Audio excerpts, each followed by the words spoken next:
Thank you very, very much. It is a tremendous honor to be standing here before you, and it is a triply tremendous honor to be introduced by M. Stanton Evans, who is not just my muse, but I certainly considered him to be my mentor on this project, American Betrayal. Always very generous with his time and his knowledge, and helpful in terms of pointing out new sources of information and archives. I will say that when we did discuss the notion of attacks, which we did, the discussion actually did concern the subject of Senator Joseph McCarthy particularly. I'm sure you know that Stanton Evans is the author of Blacklisted by History, as Frank mentioned earlier, which for me, I would consider really the Rosetta Stone of the research I was able to do for American Betrayal, in the sense of demonstrating in a book, within the covers of a book, the possibilities that exist in terms of correcting that court history, correcting that record by going back to the day, going back to the hearings, going back to the archives.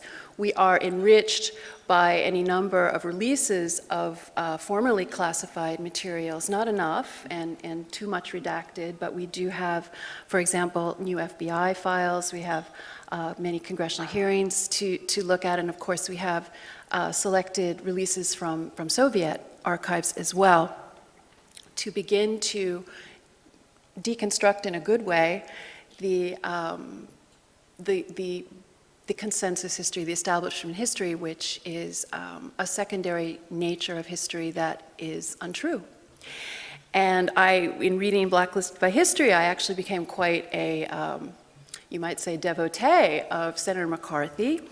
And in terms of hoping to see the record corrected to a point where he no longer burns in the hell of American history as the sort of almost fetish object of demonology, American demonology. And in discussing this with Stan, I remember you did say that I would be attacked for that, even though Joseph McCarthy is not a big figure in my book. He is a symbolic figure in the book.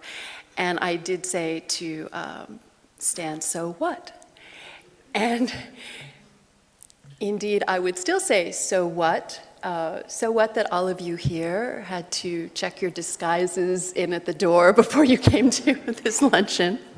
That is kind of the way it feels, in the sense of attacking some of these sacred cows. And, but they deserve to be attacked. And I think that at a certain point, the record does stand and does reveal itself to show us a more honest appreciation of where we've been and where we are going, which of course is our more urgent mission.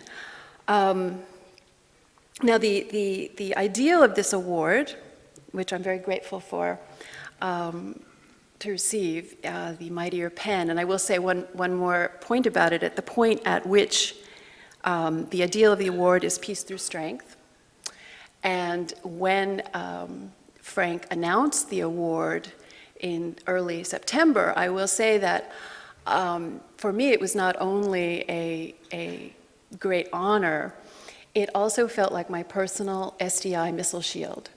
And there was a sense in which it offered a certain kind of shelter in this period of attack, sustained attack, that was very welcome, and seemed to make it doubly meaningful in terms of the notion of peace through strength. We normally think of that in terms of military strength, and this would of course be the goal we can look back on, that the great anti-communist Ronald Reagan set and reached as a centerpiece of his strategy toward the Soviet Union. And this would be the strategy that we can point to that led to the dissolution of that extremely evil empire on Christmas Day in 1991. And this was a shotless point of victory, a moment of victory, and this was a far cry when we look back in time to an earlier Christmas Day in 1919, when Lenin gave orders to the Cheka that anyone staying home to observe Christmas Day should be shot. But the lesson here is not simply that of peace through strength. And as Reagan also knew, there are other ways to be strong. I would say, for example, mental strength. This would be the kind of strength it takes not just to face adversaries with missiles or muscles, but rather the mental strength it takes to face facts. And particularly the facts that fail to fit our atmosphere, the prevailing atmosphere, the Marxist light and not so light ideology that is all pervasive in this country, which of course is the same country that we said to have won the Cold War against communism. And we call this ideology's most superficial manifestations political correctness. And this is where we get to a phenomenon that many of the people in this room and others have been addressing in various ways for a very long time. We have Andrew McCarthy, who gave us the term willful blindness to describe the phenomenon in which responsible adults, officials, citizens systematically ignore the fact that we're living through an age of jihad. Or better, a recurring age of jihad, which is something we have well learned thanks to Andy Bostom's book, The Legacy of Jihad. But this kind of willful blindness is not unique to our century, but I think given the impact of mass media, there seems to be something about it that seems to affect our lives differently from earlier times. And so if we think of it as a modern phenomenon, I think it's appropriate to sort of revisit the modern age of 1920 when a conspiracy of concealment was already underway.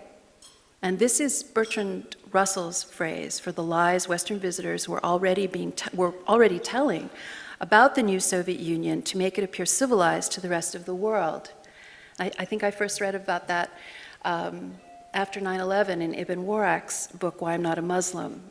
He discussed this and noted that, and I think this becomes particularly important to us to note, that in that day, in 1920, Bertrand Russell was trying to explain to the Western world what was going on in the Soviet Union by comparing it to something people in that day would be familiar with, and that was Islam.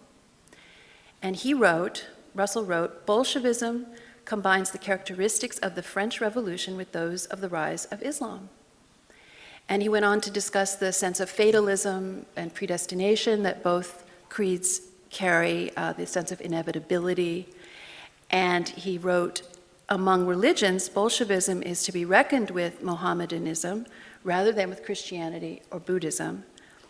And he called those both, Christianity and Buddhism, are primarily mystical doctrines with love of contemplation. Mohammedanism and Bolshevism are practical, social, unspiritual, concerned to win the empire of this world. So 90 years later, it hardly seems accidental that the threats today, threats to Christianity, threats to religion, religious freedom, threats to liberty, are threatened by both of these totalitarian ideologies, and that military strength alone is not a complete strategy for peace. And so when we try to understand the threat to liberty today, it seems to me more important than ever to understand our experience with that first totalitarian wave, namely communism, as a means to better understand our problems today with Islam. And that is really how I started writing American Betrayal, as Frank alluded to, attempting to unravel a series of big lies that we were all living through since 9/11 in particular, or at least that's when I began paying attention, I suppose, starting in our time after 9/11 with the phrase, Islam is a religion of peace.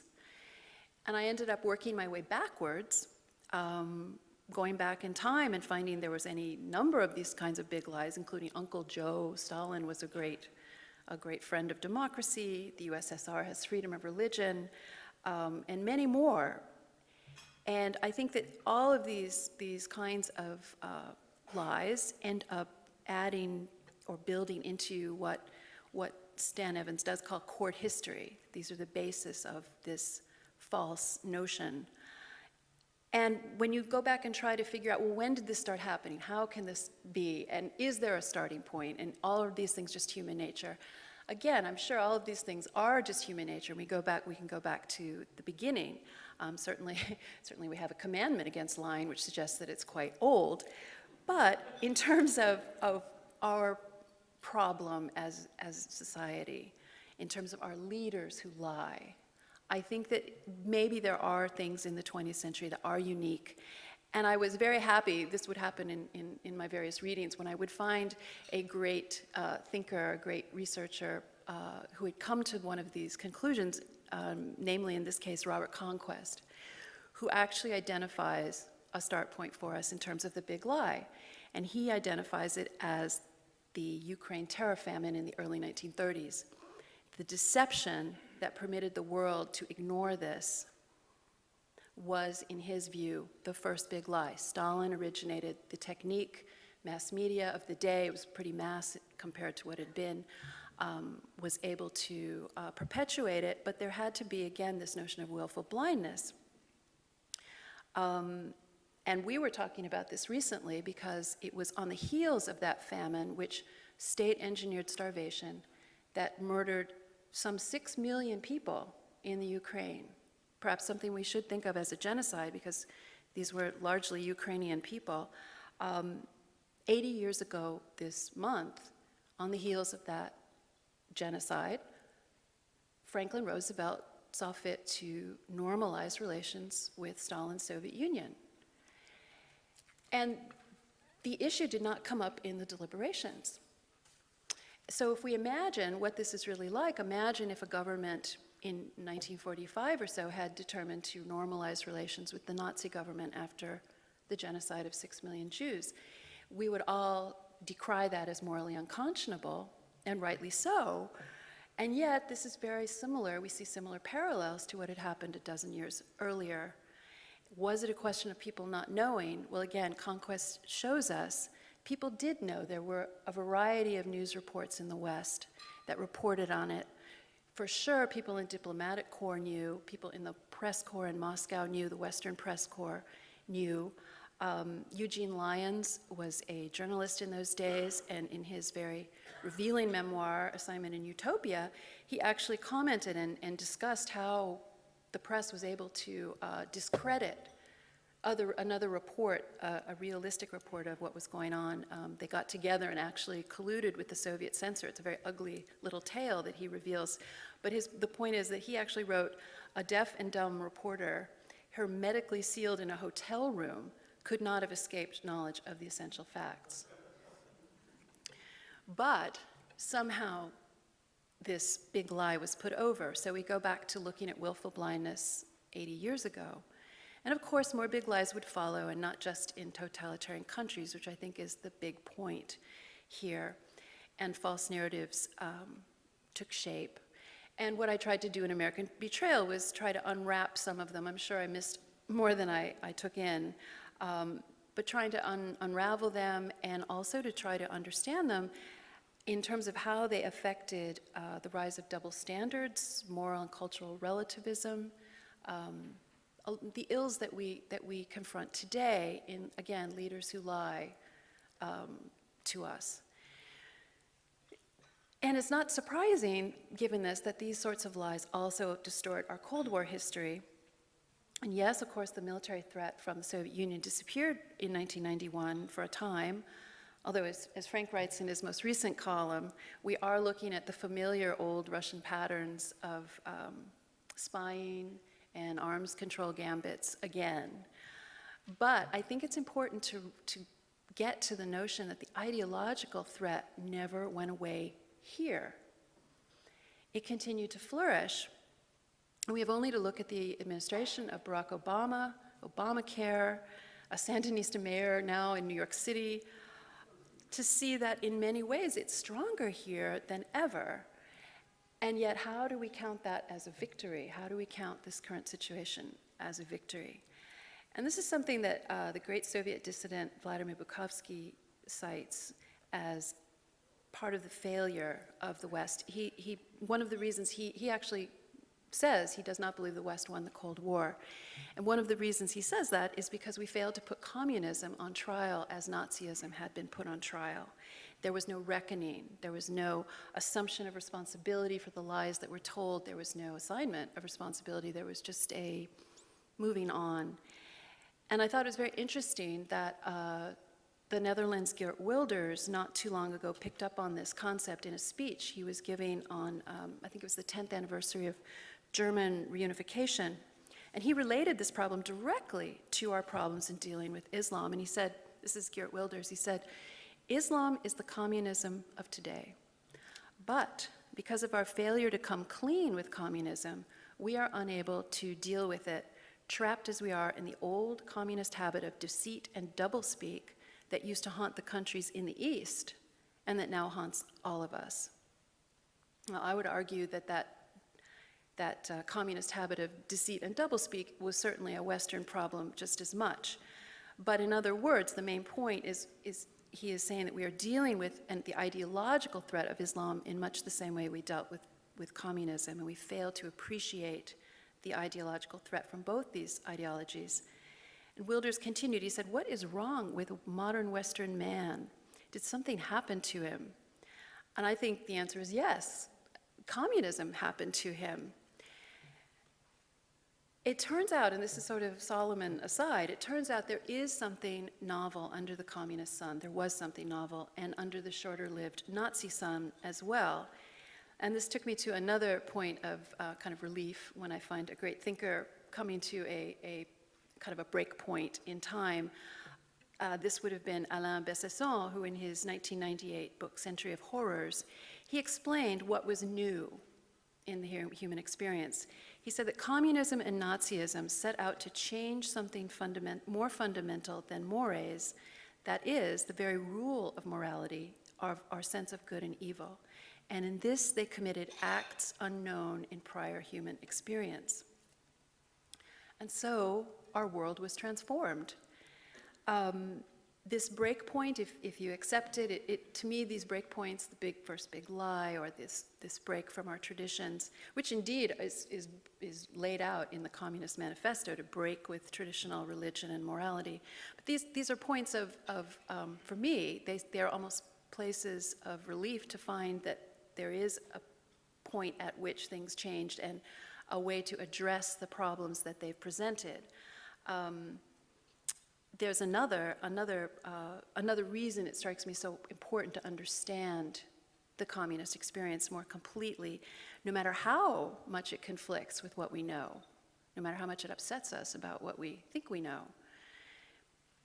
Now, Solzhenitsyn wrote about this same sea change with communism, and he wrote, communism has never concealed the fact that it rejects all absolute concepts of morality.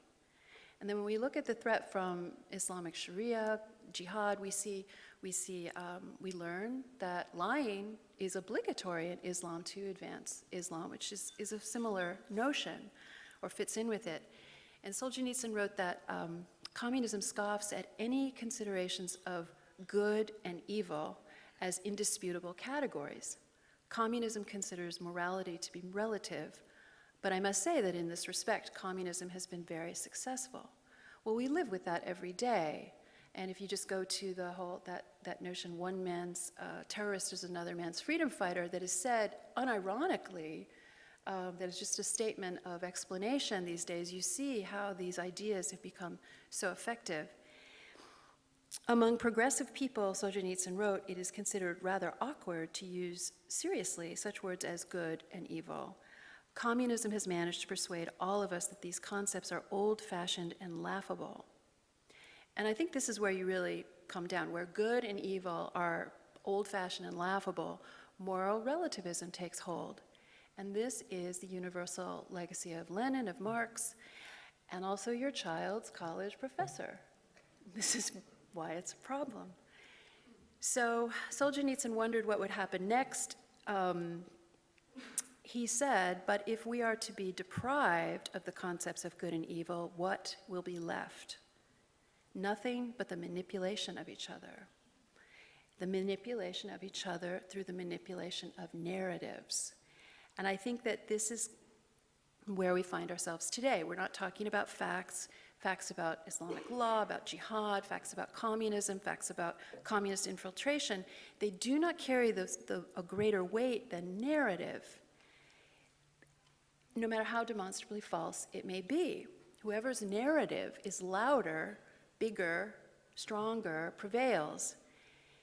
So this becomes our challenge, I suppose. This is where we are, and just as we need protection against military threats or cosmic threats such as EMP, as Frank and the Center work so valiantly to alert us to, or protections against sundry jihadist groups or nuclear Iran, we also need to protect ourselves against these ideological threats, which have a resilience that in the long run is more menacing, I think.